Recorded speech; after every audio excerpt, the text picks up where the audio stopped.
Good morning. The Chief Executive will first say a few words, and then we have a Q&A session. Please ask no more than 2 questions when it's your turn. Good morning. On Thursday after 2 p.m., I'm going to set off for Bangkok to take part in the APEC meeting. Understand that 21 economies, leaders of 21 economies are going to attend that conference, and this will give me ample opportunity to meet with different representatives of economies and also business leaders to tell good stories of Hong Kong, and I'd like to secure the support from different countries for our sending to ASEP. Now, I'm going to demonstrate to everyone I'm going to meet that Hong Kong is now vibrant and alive and energetic, and we're going to shine in the international stage again, including tourism, business, economy, and finance, etc. And I will also tell them Hong Kong is a place with Chinese advantages and international advantages. We're the only place to enjoy both. And then they should try to set up their bases in Hong Kong so that they can expand their businesses here. And then I would tell them that after 3 years of pandemic, we are developing in the following few areas. We will consolidate our inherent advantages.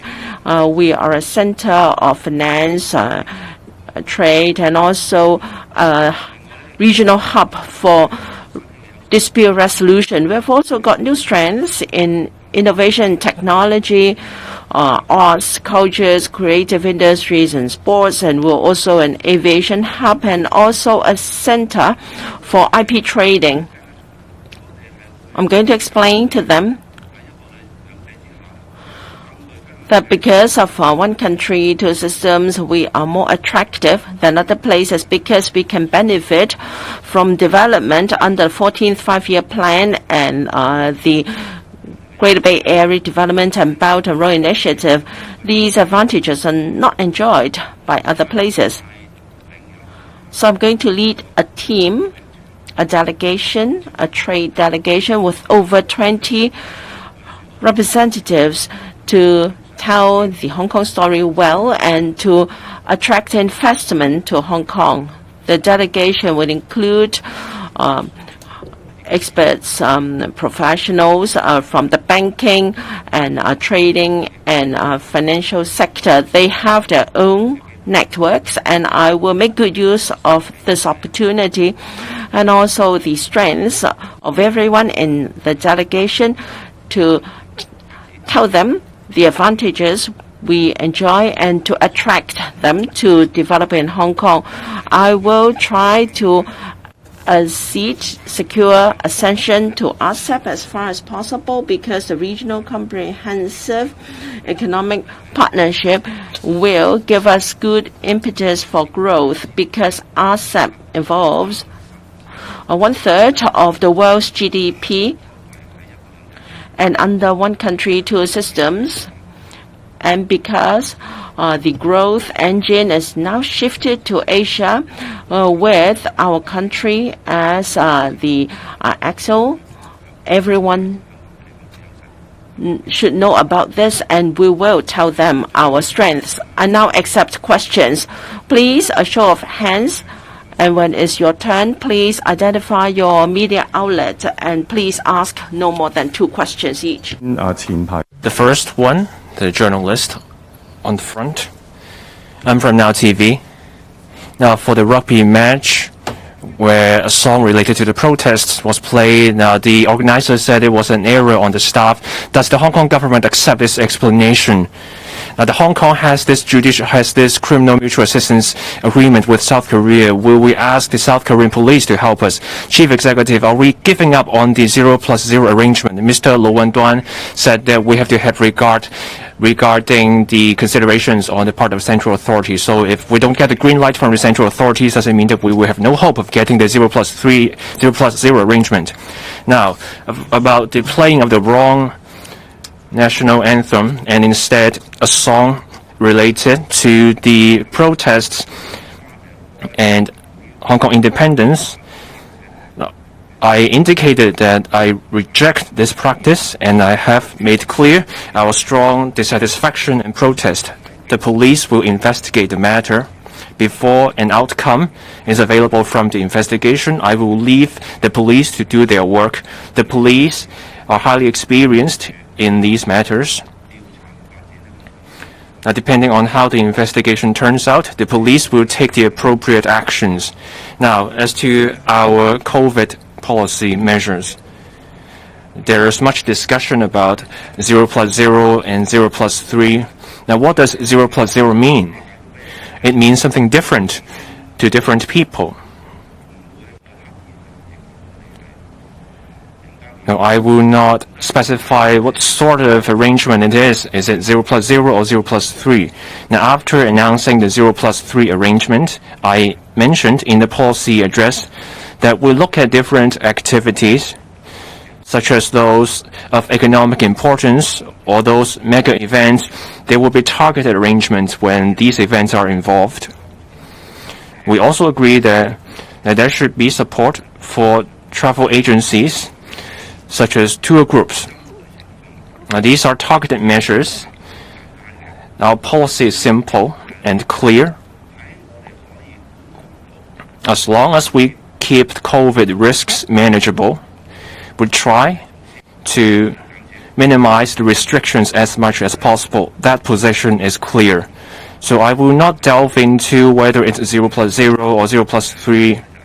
The point here is that we no longer have centralized quarantine. In managing COVID, we take a risk-based approach. We have to assess the risks in different circumstances. Adjustments are made, and the approach is like what I've said. As long as we keep the risks under control, we allow the maximum freedom for activities. Now, for the mainland COVID measures, the authorities there have to have regard to the circumstances across the country. In the mainland, infection numbers are going up.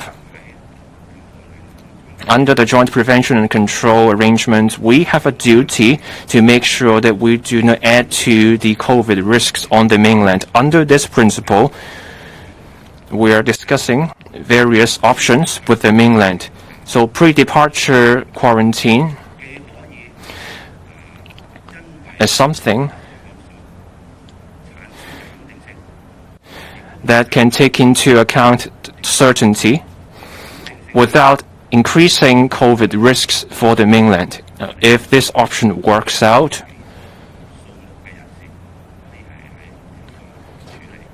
there are a certain number of people may be able to take part, and if the option works out, then we can consider expanding the scope to make it easier for people to travel to and from the mainland.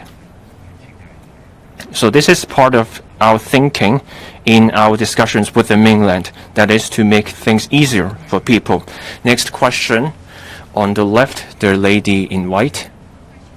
TMHK. So on the national anthem mistake in South Korea, because there's another game in Dubai next month, so how can the government make sure the same mistake won't happen again? And are there any new measures to prevent that?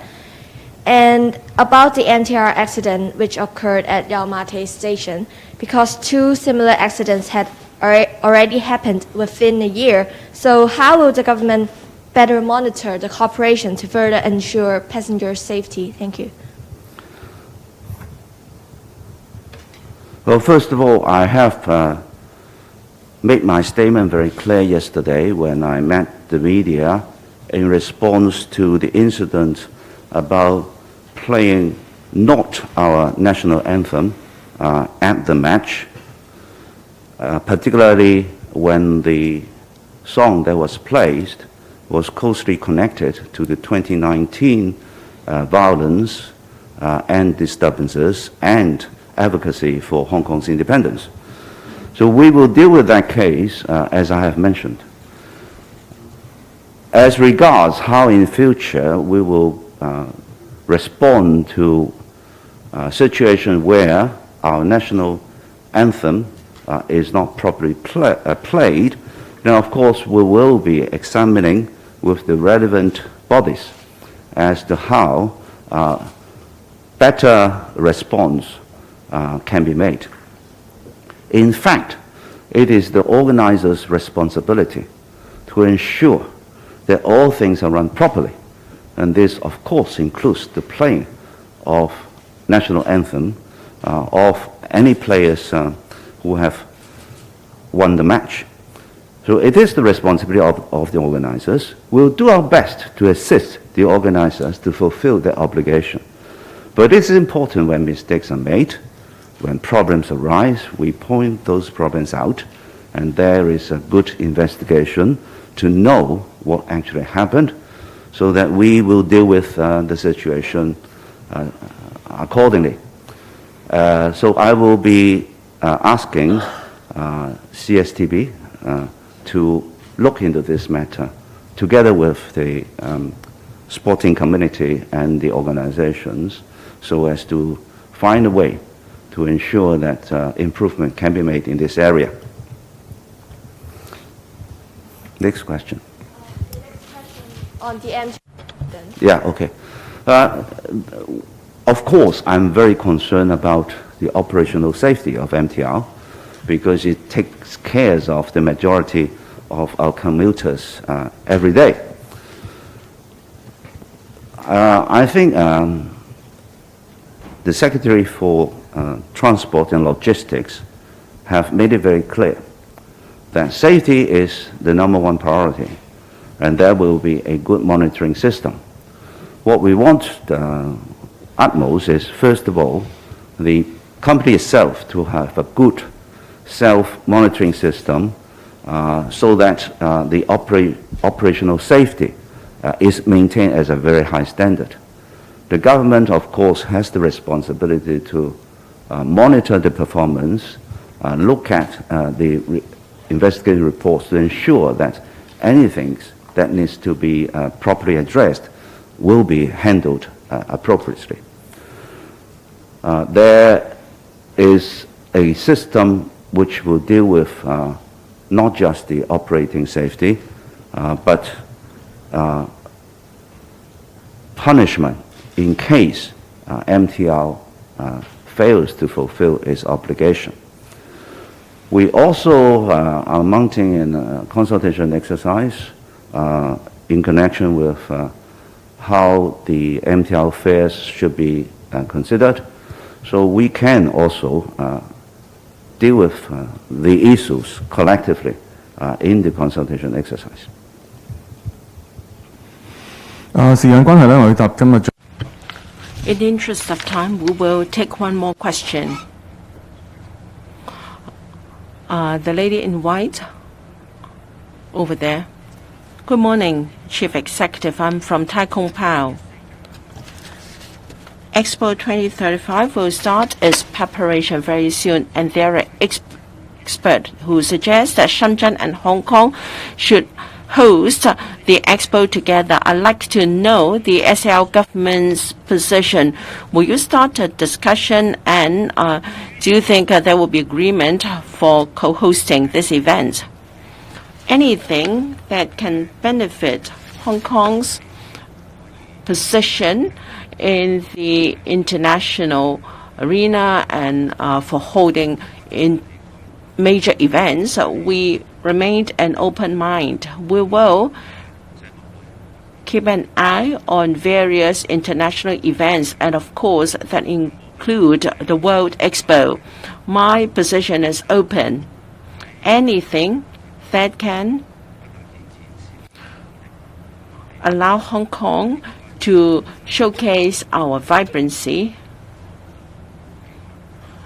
will allow us to gain excellent experience. I'm confident that Hong Kong can successfully host international major events. So we will keep an eye on all possibilities to give more opportunities to Hong Kong, and we will assess the overall situation, including World Expo, and that includes different types of world events. Thank you.